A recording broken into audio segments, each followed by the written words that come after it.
Lugnuts.Guapo, and welcome to the channel.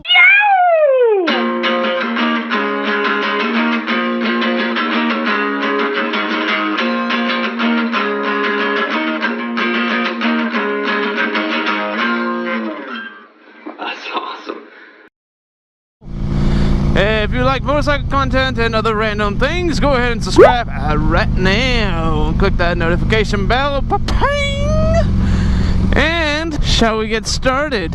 Welcome to the channel, guys. This is I think this might be the first one that's actually kind of like a moto vlog style content. I do have like a 2 or 3 videos maybe that I did like earlier this year, if not last year, on some pottery things and like the dyna that I was putting together. I was really trying to put it together so I could sell it. And if you follow me on Instagram, you probably noticed that I made a post of this 2006 FLH-Ti that is an electrolyte standard. And some people weren't too happy that I bought this bike. They were like, man, like, you had a dyna, you had it made, man, the bike looked great. And I mean, it did. It was a really good looking bike, and I had good plans for it if I got to keep it. Let me explain. If you didn't read my post when I first got this bike, basically I had an investor give me some cash, buy some bikes, and I was gonna import them into Mexico, make some extra cash, because Japanese bikes go for stupid money over there, and domestic brands such as Harley, Davidson, they go for about the same, but they're a lot more desirable down there, so it's easier to flip. Now, what ended up happening is the quote that was given initially at the beginning of this process ended up being completely different than the quote that was given when I was actually trying to cross those bikes into Mexico to get them, you know, plated and everything. Yeah, substantially different. And just so you get an idea, a bike that I would have paid $500, $600 for here in the United States, the Honda, Kawasaki, any of those Japanese brands, was going to cost me the same, if not more, than a Harley. Importing a Harley that I paid $3 to $5 grand for. It's nuts. It is absolutely nuts. So therefore I started flipping them here in the US. Man, it made a decent amount of cash, and again enough money to buy this. Heck yeah. And the dyna, well, the dyna was one of those where like, well, if I can put the cash together to buy it, and then I'll just keep it. But I was like, well, whatever comes first. If I sell the bike first, then I'll have cash to buy another bike. If I get the cash for that bike, for the dyna, then I'll keep the dyna. But I have to be honest with you guys, I really wanted a touring bike so bad, and it didn't have to have a fairing. It could have been a Roking, and originally I was looking for a Roking, and of course it wasn't going to stay looking like a stock Roking, no duh. But why a touring bike? Well, you know, I wanted a touring model mainly because just of the frame, the trailing forks. And if you don't know what that is, basically if you have like a dyna or a Sportster, your forks are right in front of the neck bearing, or the neck, and it just makes it easier to steer. It's a lot more nimble, I would say. I'm not an expert. I might be wrong on that, but trailing forks, it's really a lot better for highway, because it really is what it is, trailing. That means that the forks are behind the neck, and therefore steering is different, and it's actually better for long trips. You know, that's why they do that on touring bikes and not on, you know, say dyna or Sportster or the new Softos. So that's really what I wanted it for. Obviously this fairing is not going to stay. This fairing is going to go, and I'm going to do something else. I'm not going to reveal that quite yet. I now have a video coming up of me putting a Diamond Audio setup on this particular bike. I did a Diamond Audio amp and Diamond Audio speakers. I believe they're 6.5s, and it sounds freaking awesome. And if you want to not wait for that video to come out, you can watch one that I did with Maverick Harley Davidson on a lowrider build that we did on our RT fairing, or RP fairing.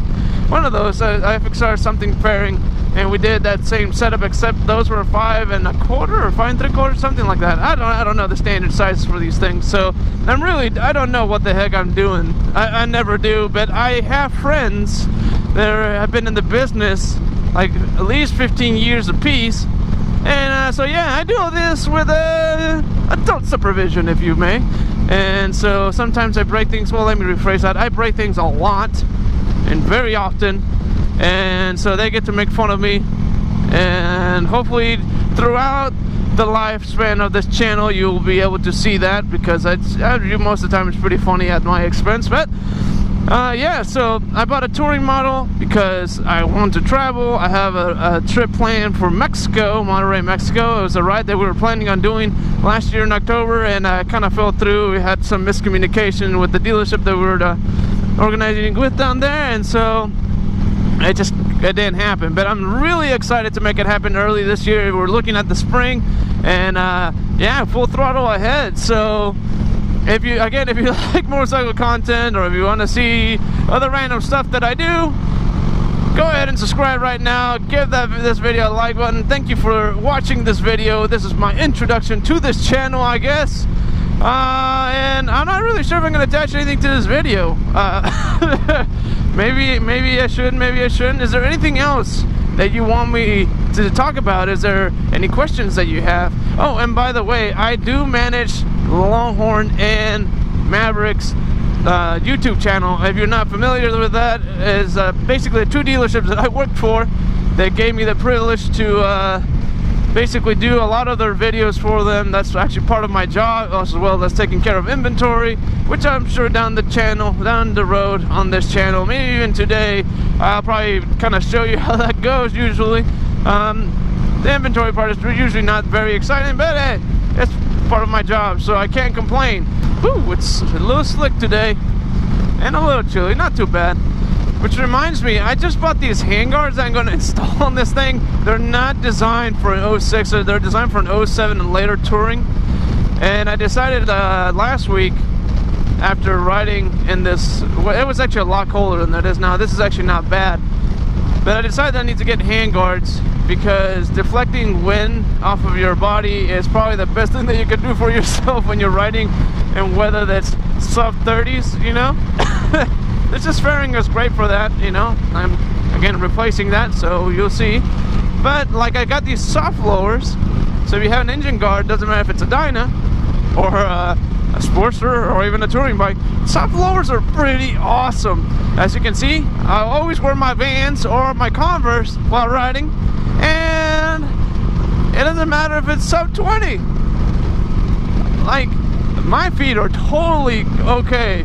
So yeah, if it's cold out there, yeah, I definitely had to put my soft lowers on. Right now, these are not motorcycling gloves, because I haven't been able to afford real motorcycling gloves for riding in this weather.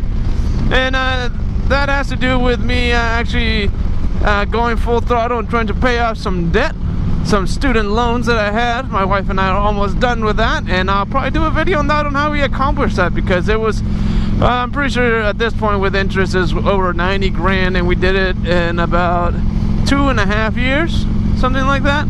And it was a big effort on behalf of my wife and myself, and I mean, she's awesome. She really is. She really put a plan together, and we're, you know, I think we'll be done in like a month or two, so that's very, very exciting, meaning that I'll be able to invest myself a little bit more on this channel. That's why I kind of been holding off. I kind of tried to start it earlier this year, or 2018. I think this will be out by like 2019, so early 2018 I tried to like kind of start a channel, and I did some pottery stuff, and I just kind of like, you know, it's kind of like a feeler to see how it went, and just to see what like my schedule would look like if I did that, if I had a YouTube channel on the side. And I realized that I had to put some things in order first in order to be able to do that, and now I'm pretty dang close. So by the time this comes out, hopefully I'll be consistent at least once a week is what I'm hoping, and then hopefully it'll evolve from there. So heck to the yes, man. It is very slick out here, and I have low tread on my tires, so anywho, in the meantime, get on your Harley and get some wind therapy. Later. Oh, look at that reflection. Got those LEDs. And lights are still out in here, huh?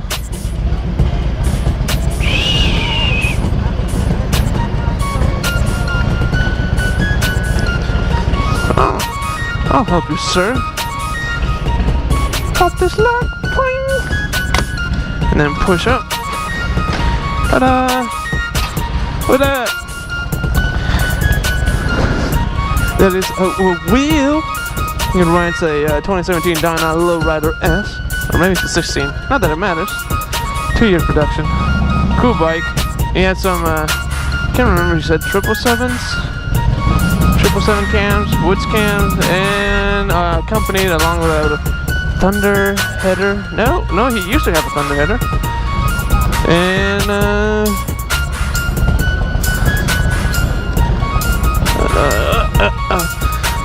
and he now has a Red Thunder, which is really cool exhaust. It sounds just about the same. I can't believe the lights are so off. Odd. Or maybe I'm just out early. I didn't even look at what time it was when I left. Alright, well, I'm either gonna catch you on the next one, or I'll show you a quick little doodle. I don't even know what I'm talking about. I might show you how my inventory part of this job goes, but we'll see. Alright.